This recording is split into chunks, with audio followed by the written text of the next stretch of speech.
दोस्तों, हमारे सनातन धर्म ग्रंथों में 4 युगों के बारे में बताया गया है। सतयुग, त्रेता युग, द्वापर युग और कलयुग। और जैसा कि हम सभी जानते हैं, अभी जो युग चल रहा है वो कलयुग है। इससे पहले 3 युग बीत चुके हैं, सतयुग, त्रेता और द्वापर। हर युग का समय निर्धारित होता है। जब वह समय पूर्ण हो जाता है तब युग परिवर्तन होता है। आज के इस वीडियो में हम कलयुग के बारे में बात करेंगे। हम जानेंगे कि कलयुग का समय पूर्ण होने पर इसका अंत किस प्रकार होगा। क्या उस समय भी धरती पर प्रेम भाव रहेगा या फिर इंसान एक दूसरे के खून के प्यासे हो जाएंगे। दोस्तों, अगर आप भी इन सवालों का जवाब जानना चाहते हैं तो हमारे साथ इस वीडियो में अंत तक जरूर बने रहें। वीडियो को हम स्टार्ट करें उससे पहले अगर आपने अभी तक हमारे चैनल को सब्सक्राइब नहीं किया तो फटाफट सब्सक्राइब करके बेल आइकन को प्रेस कर दीजिए ताकि हमारी आने वाली वीडियो के नोटिफिकेशंस आपको मिलती रहे। तो चलिए शुरू करते हैं। दोस्तों, हमारे हिंदू धर्म में कलयुग की आयु 4,32,000 साल बताई गई है और पुराणों के मुताबिक हर युग की आयु पाप की मात्रा के आधार पर घटती चली जाती है। सबसे प्रथम युग सतयुग है, जिसकी आयु 17,18,000 वर्ष थी। उसके बाद त्रेता युग आता है, जिसकी आयु घटकर 12,96,000 वर्ष हो गई थी।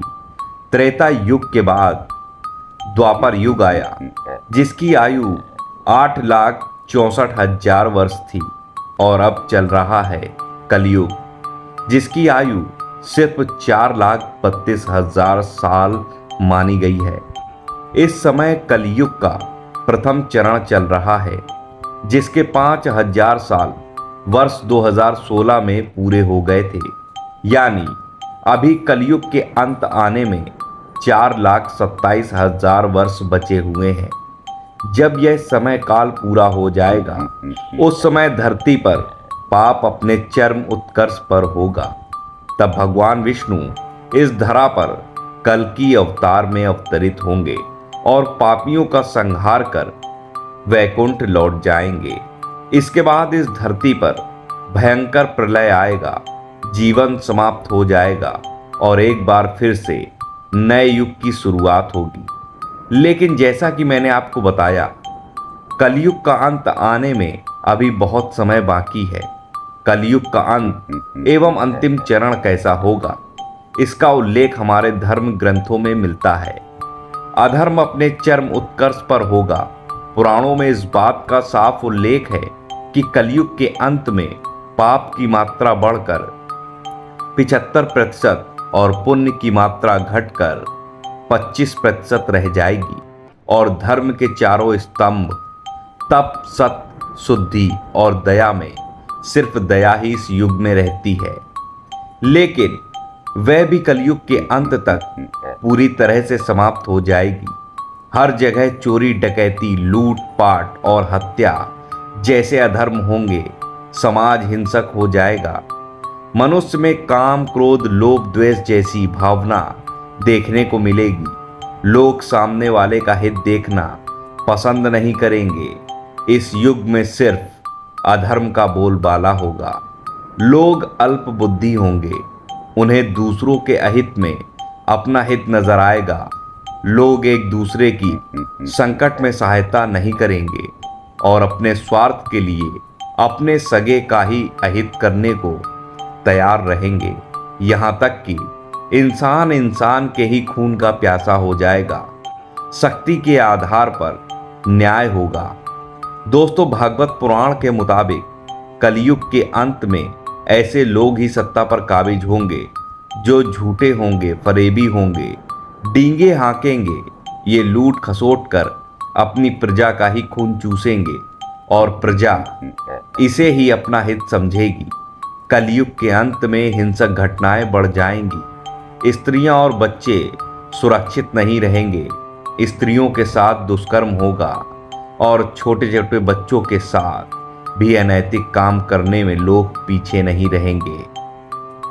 कलयुग के अंत में कोई भी सुरक्षित नहीं रहेगा। हर तरफ झूठ, फरेब, धोखे का बोलबाला रहेगा।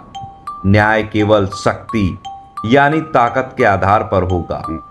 जो व्यक्ति रिश्वत देने का सामर्थ्य रखेगा उसे ही उचित न्याय मिलेगा। बड़ों का लिहाज नहीं होगा। कलयुग के अंत में मनुष्य की मनोदशा इतनी खराब होगी कि एक पिता अपने पुत्र को नहीं पहचान पाएगा और ना ही पुत्र अपने पिता को पहचान पाएगा। संतान अपने माता पिता पर हाथ उठाएंगे और उनकी बातों को अनसुना कर देंगे। इस युग में सभी अपने कर्तव्यों से पीछा छुड़ाने के लिए भागेंगे। उस समय मनुष्य में धर्म का ज्ञान पूरी तरह समाप्त हो जाएगा।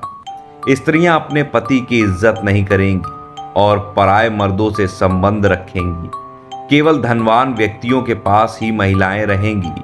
पुरुष भी अपनी स्त्री का त्याग करके दूसरी की स्त्री को हथियाने के लिए उत्सुक रहेंगे। कलयुग के अंत में मनुष्य का स्वभाव गधों की तरह हो जाएगा। खुद को आकर्षक दिखाने के लिए व्यक्ति अपने प्राकृतिक खूबसूरत बालों को रंगना शुरू कर देंगे। कलयुग में किसी के बाल लंबे और काले नहीं दिखाई देंगे। जिस दिन एक बेटे ने अपने बाप के ऊपर हाथ उठा दिया, उस दिन आप समझ लेना कि कलयुग अपनी चरम सीमा पर है। हर घर में गृह क्लेश होगा। कोई आपस में मिलकर नहीं रहेगा। कोई एक दूसरे से सच भी नहीं बोलेगा। पत्नी पति से झूठ बोलेगी तो पत्नी पति पत्नी से झूठ बोलेगा। पिता पुत्र से झूठ बोलेगा और पुत्र पिता से। सत्य की आंखों पर पट्टी बंध जाएगी। हर जगह झूठ का ही बोलबाला होगा। अल्प आयु होगी। कलयुग का अंत आते आते मनुष्य पूरी तरह से आलसी हो जाएगा। वो सिर्फ भोग विलास में लिप्त रहेगा। वो अपने कार्यों के लिए दूसरों पर निर्भर रहने की कोशिश करेगा। यही वजह है कि कलयुग का अंत आते आते लोग अनगिनत बीमारियों का शिकार हो जाएंगे। विष्णु पुराण में कलयुग के लिए कहा गया है, कलयुग के अंत में मनुष्य शक्ति और उम्र उसकी पूरी तरह से घटती चली जाएगी। इंसान की उम्र 20 से 30 वर्ष रह जाएगी। ये बात आपको चौंका सकती है, लेकिन कहीं ना कहीं सच है। सतयुग, द्वापर युग और त्रेता युग में मनुष्य की आयु 100 वर्ष से अधिक हुआ करती थी, लेकिन आज कलयुग में मनुष्य की आयु घटकर 70 से 80 साल रह गई है। और कलयुग के अंत तक इंसान की आयु और भी ज़्यादा घट जाएगी। इंसान सिर्फ 20 से 30 साल ही जीवित रहेगा। अगर आप अपने आसपास ध्यान देंगे तो इसके लक्षण अभी से नजर आने लगे हैं। जो रोग व्यक्तियों को बुढ़ापे में होते थे, आज कलयुग में छोटे छोटे बच्चों में देखने को मिल रहे हैं। 5 साल की उम्र में बच्चों को चश्मे लग जा रहे हैं। 30 की उम्र में लोगों को हार्ट अटैक आ रहा है। जवानी में बाल पक रहे हैं और बुढ़ापे तक इंसान बिस्तर पकड़ ले रहा है। इस कलयुग में बच्चों से लेकर बूढ़े तक हर कोई परेशान है। गंगा विलुप्त हो जाएगी। पुराणों में इस बात का जिक्र है कि जब कलयुग के 10,000 वर्ष पूरे हो जाएंगे और धीरे धीरे कलयुग का अंत करीब आने लगेगा, तब इस धरती से साधु संत, धर्म, कर्म, पूजा, कीर्तन सब कुछ समाप्त हो जाएगा। लोग अधर्म का रास्ता अपनाकर नास्तिक बन जाएंगे।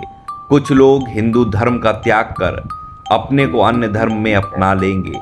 मनुष्य की बुद्धि भ्रष्ट हो जाएगी। लोग अधर्मी हो जाएंगे। उस समय इस धरती से गंगा विलुप्त हो जाएगी।